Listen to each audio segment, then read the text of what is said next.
Hello नमस्कार जय हिंद साथियों। स्टडी विद मुकेश पाल के यूट्यूब चैनल में आप सभी का स्वागत है। हमने मैथ के एक महत्वपूर्ण टॉपिक को कंप्लीट कर लिया है जो कि एलसीएम था। आज हमारा दूसरा टॉपिक होगा एचसीएफ यानी महत्तम समापवर्तक। शॉर्ट फॉर्म में हिंदी में मासा बोलते हैं, कहीं कहीं मासापा भी लिखा होता है।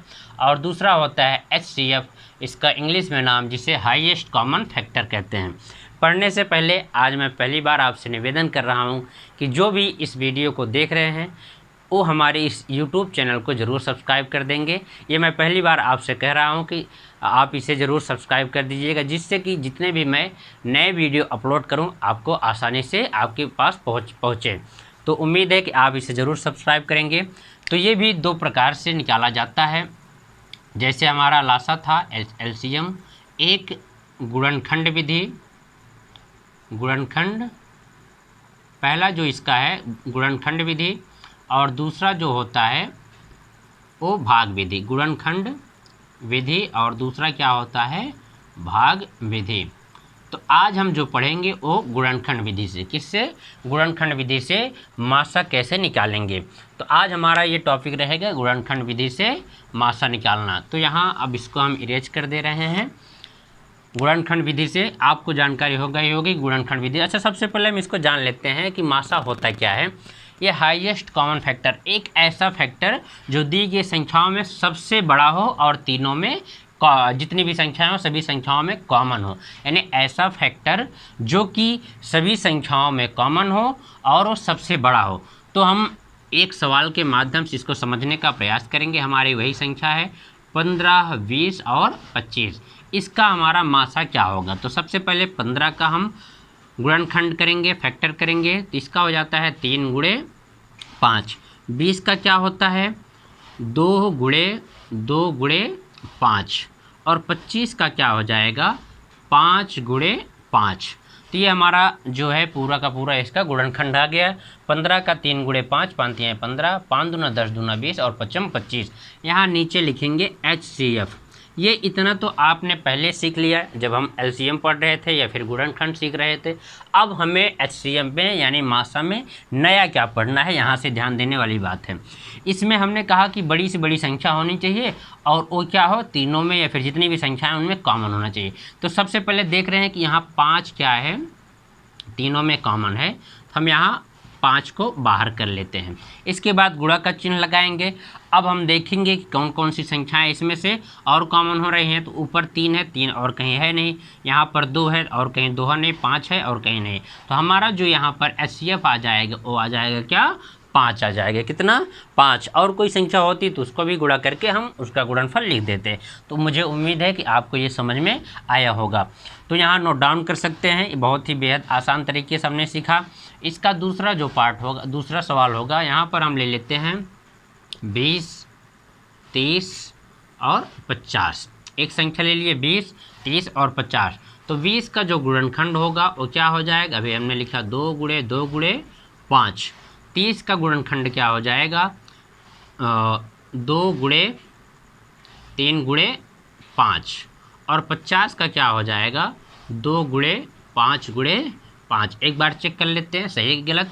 5 दूना 10 दूना 20, 5 3 15 दूना 30, 55 25 दूना 50। और नीचे लिख देंगे HCF।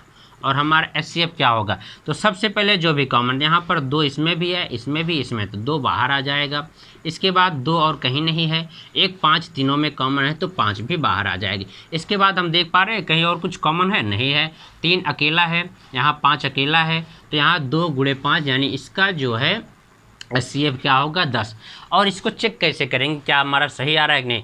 जो भी हमारा HCF आएगा उससे हम इसमें भाग देंगे और पूरी तरह से अगर भागफल इसका ये पूरी तरह से भाग चला जाएगा तो ये इसका HCF होगा, नहीं तो नहीं। तो 5 3 15, 5 चौक 20, 55 25, 10 दूना 20, 10 3 30 और 10 5 50। मुझे उम्मीद है कि आपको ये आसानी से समझ में आया होगा। चलिए इसको आप नोट डाउन कर लीजिए। इसको रफ करने के बाद हम कुछ बड़ी संख्याओं को लेते हैं जिनका HCF क्या आएगा। नोट डाउन कर लीजिए स्क्रीनशॉट लेकर के, या फिर वैसे भी आप नोट डाउन कर सकते हैं। इसको इरेज करते हैं हम। अब जो है हम थोड़ी सी बड़ी संख्याओं को लेते हैं। मान लीजिए हमारे पास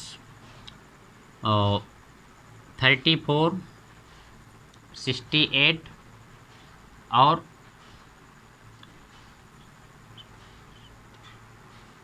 136 ये है।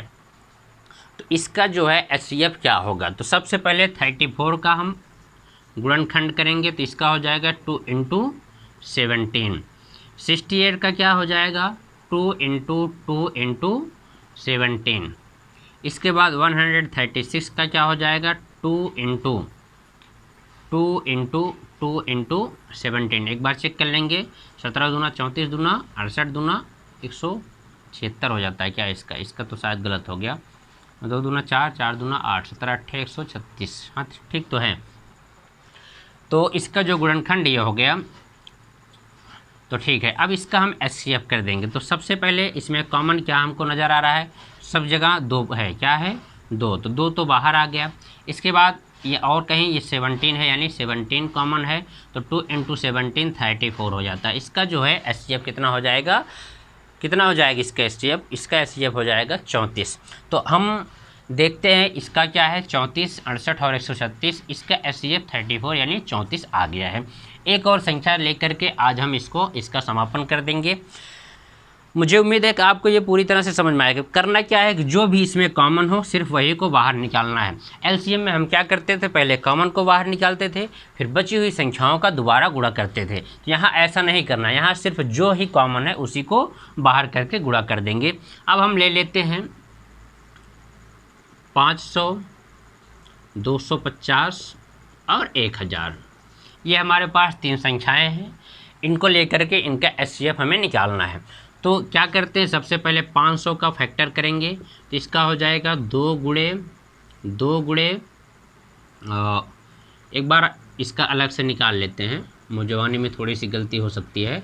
2 से करेंगे तो ये 250 हो गया, फिर 2 से करेंगे तो 125 हो गया। इसके बाद फिर अब इसका तो आ ही जाएगा 5 × 5 × 5 × 5 = 25, 5 × 125। तो इसका हो गया 2 × 5 × 5 × 5। इसका 250 का क्या हो जाएगा 2 × 5 × 5 × 5। 1000 का क्या हो जाएगा 2 × 2 × 2 × 5 × 5 × 5, 2 × 2 × 2 × 5 × 5 × 5।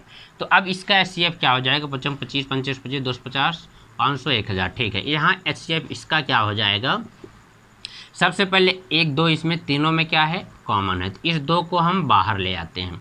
इसके बाद देखिए यहाँ तो 2 है लेकिन यहाँ बीच में है नहीं, तो ये तो 2 आ नहीं पाएगा। ये 5 हम एक 5 को यहाँ से बाहर ले आते हैं 5 को, और इसके बाद इस वाले 5 को यहाँ से हम बाहर ले आते हैं। एक 5 यहाँ, एक 5 यहाँ और एक यहाँ है, तीनों में है, तो इसको भी हम बाहर ले आते हैं। तो 2 पंचे 10, 10 पंचे 50, पंचे कितना हो जाएगा 250। ठीक है, 55, 25, पंचे 125 दूना 250। ये इसका HCF आया। तो इसमें है क्या, कुछ नहीं करना, सबसे पहले पूरा गुणनखंड करना है।